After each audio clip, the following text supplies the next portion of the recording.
करने के लिए आया हूं। ये चुनाव सिर्फ चुनाव भर नहीं है, जैसा कि कहा जा रहा है। ये चुनाव है इस देश के संविधान की रक्षा करने का, उसकी हिफाजत करने का, अपने आइन को बचाने का, जो हमारे बुजुर्गों ने बड़ी मुश्किल से इस आजाद देश में सबको विकास की तरफ ले जाने के लिए, सबकी तरक्की के लिए बनाया था। ये वो आइन है जो 400 पार कहने वाले लोग ये हमारे दिलों में अंदेशा पैदा कर रहे हैं कि 400 पार कह के क्या ईडी और सीआईबी और पता नहीं इनकम टैक्स लगा के क्या आने वाला कल कहीं हमारे आइन को तो नहीं बदल देगा, हमारे संविधान को तो नहीं बदल देगा। हमें अपनी हिफाजत खुद करनी है। जो हमारे बुजुर्गों ने जब पार्टीशन हुआ, जब विभाजन हुआ, तो उस वक्त महात्मा गांधी जब आके बैठे तो उन बहादुर लोगों से कहा कि हे बहादुरों, तुम यहां से चले गए तो मैं क्या मुंह दिखाऊंगा, मैं तुम्हारे बीच में हूं, तुम्हें रुकना पड़ेगा। और ये मेवात के लोग रुक गए। शहीद हसन मेवाती की धरती के लोग यहां पर इसलिए रुके कि उनके अंदर जज्बा था। ये लोग जो कहते हैं मुगलों की औलाद, बाबर की औलाद, अरे ये मेवात तो दिल खोल के कह सकता है कि हम हिंदुस्तान की औलाद, ये आप उस जमीन के लोग हैं जिन्होंने इस हिंदुस्तान की अजमत और इज्जत को बचाने के लिए राणा सांगा का साथ दिया और युद्ध किया। ये आप वो लोग हैं जिन्होंने इस मुल्क की बरहमुदी नहीं होने दी, उसकी इज्जत को बचाने का काम किया। जाने देने से इंसान नहीं मरता, शहादत देने से इंसान नहीं मरता। जो लोग शहीद हो जाते हैं वो ताउम्र ता जिंदगी नस्लों तक याद किए जाते हैं। वो आप उन नस्लों के, आप वो लोग हैं जिन्होंने अंग्रेजों से, अगर उन्होंने वहां पर आज जो पार्लियामेंट बनी हुई है, एक जमाने में रायसीना हिल कहलाती थी और ये रायसीना हिल मेवातियों के कब्जे में थी। आपने जंग लड़ा, अंग्रेजों से लड़ा, और लड़ने के बाद में आपने हथियार नहीं डाले। कहीं कुछ फैसले हुए और कुछ यहां बस गए, कुछ सोना में जाके बस गए। साथियों, आज ये वक्त आया है, वो लोग जो सिर्फ झूठ बोलते हैं। मैं किसी एक सांसद, पूर्व मंत्री, 20 साल से जीत रहे इसी क्षेत्र से, उनके भाषण की कुछ 4 लाइनें सुन रहा था। मुझे बहुत अफसोस हुआ, मैं बड़े दुख के साथ में कहूंगा। एक उनका जुमला था कि देखिए मैं तो जीत ही जाऊंगा, मुझे आपकी जरूरत नहीं है, लेकिन आप मुझे वोट देंगे तो जाकर देख लो, जैसे मैंने गुड़गांव में किया, बादशाहपुर में किया, बाकी तमाम जगहों में विकास किया, मैं आपके यहां भी करूंगा। तो भाई मैं आपसे इतना कहना चाहता हूं, मैं आपके यहां 5 दिन देर से आया हूं, 6 दिन देर से आया हूं। इससे पहले मैं गुड़गांव में, बादशाहपुर में, मैं उस क्षेत्र में इसलिए घूम रहा था कि कम से कम मैं देखूं तो सही कि गुड़गांव में जो ऊंची ऊंची अट्टालिकाएं बनी हैं, उसकी जमीन तो महंगी हो गई है, लेकिन जमीन पर रहने वाले लोगों को कोई सुविधा नहीं। प्रेस के बंधु यहां पर मौजूद हैं, मैं सवाल कर रहा हूं।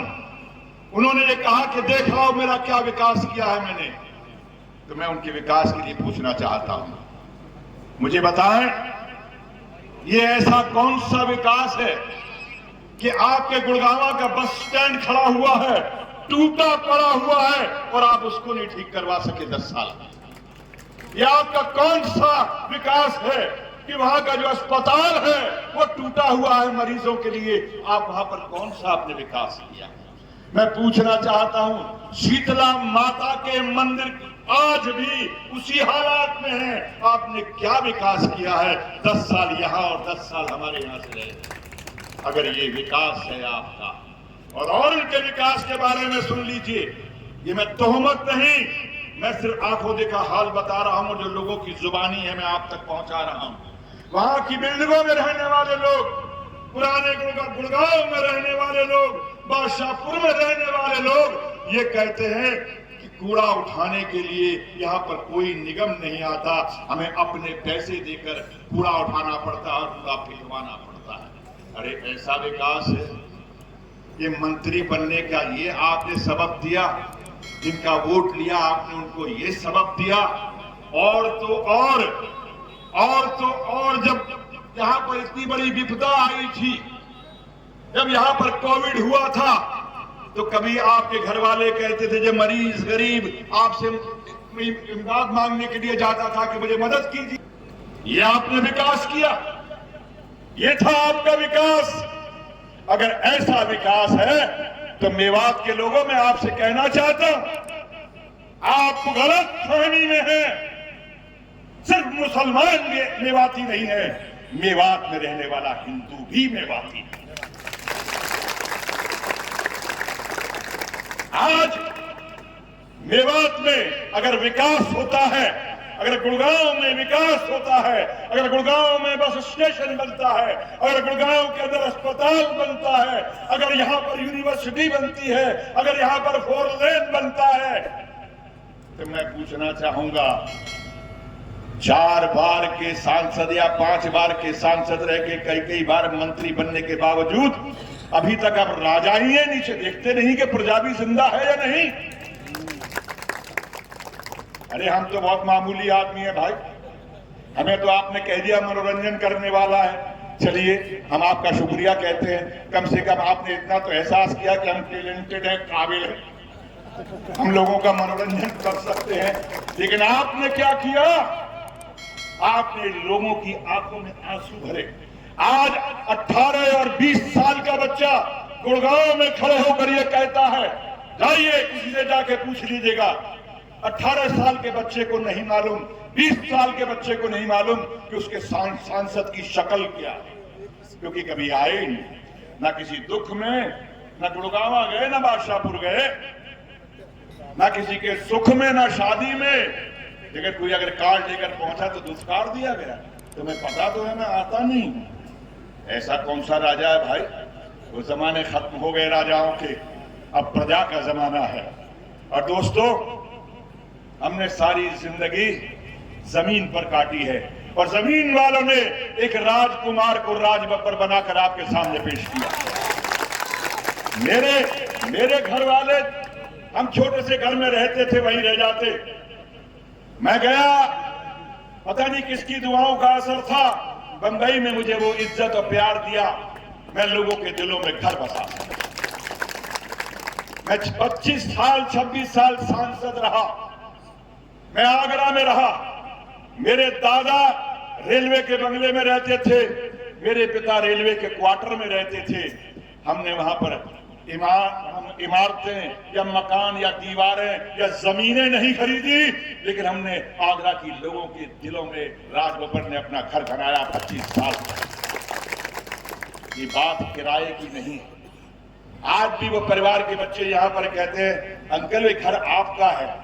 मैं कहता हूं बेटा नहीं, पहले मुझे दिलों में घर बना लेने दे, फिर मैं तेरे घर में आके रहूंगा। मुझे आपकी जरूरत है। बार बार ये कहा जा रहा है 80% क्यों? हम लोग क्यों नहीं तय करते कि यहाँ का हिंदू भी और मुसलमान भी हमें 100% नहीं तो 99%। हम नेक नियत से आए हैं, हम इस आइन को, इस संविधान को बचाने आए हैं, हम इंसान से इंसान को जोड़ने आए हैं, हम नफरत फैलाने नहीं आए हैं, हम हाथ पकड़कर विकास करने आए हैं, वो हाथ और सबका साथ वाला नाटक करने नहीं आए। अगर यहां सड़क बनेगी तो हिंदू भी चलेगा, मुसलमान भी चलेगा। अगर यहां पर अस्पताल होगा तो हिंदू और मुसलमान दोनों जाएंगे। अगर यहां पर यूनिवर्सिटी बनेगी तो हिंदू और मुसलमान जाएगा। अगर बस स्टेशन होगा तो वहां पर हिंदू और मुसलमान चलेगा बसों में। हम हिंदू और मुसलमानों की नहीं, हम इंसानों की राजनीति करते हैं। अगर अपने आप को आप कहते हैं कि आप मुसलमान हैं, तो मिसाल ईमान बनिए दोस्तों, इंसान बनिए। इस नेक उंगली का इस्तेमाल कीजिए जो आप हम सबको नेकी की तरफ ले जाए, ना कि नफरत की तरफ ले जाए। आइए